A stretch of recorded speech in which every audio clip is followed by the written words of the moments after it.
Welcome back. Today I'm going to go over a quick tip about the properties panel.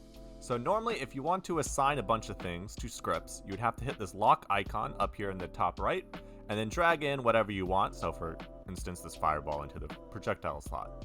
With the new version of Unity, there's a new way to do this.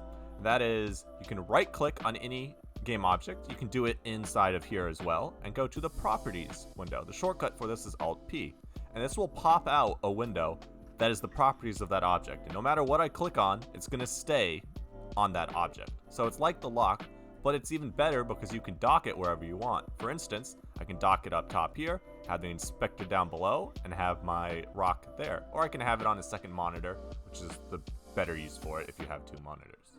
Aside from that tip, this is a sneak preview of a little project I'm putting together for the channel. I'm going to be hosting a game jam soon, probably somewhere around next week, so the week after Thanksgiving. Everyone will be given all these art assets and some base code. We've got a character that can move around. The scorpion's going to have some very basic AI on it. And then you guys are going to have a week to make whatever you want with the assets and the code, and you can add your own stuff. You can change art if you want to, or do whatever.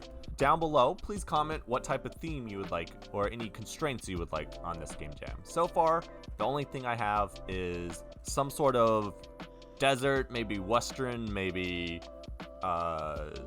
like cowboy-esque type element to it. You could go space cowboys, you could go eldritch horror cowboys, you could go classic western movie, like whichever route you guys want to go. Hope you guys found this interesting. Please hit the like and subscribe buttons, and I'll see you in the next one.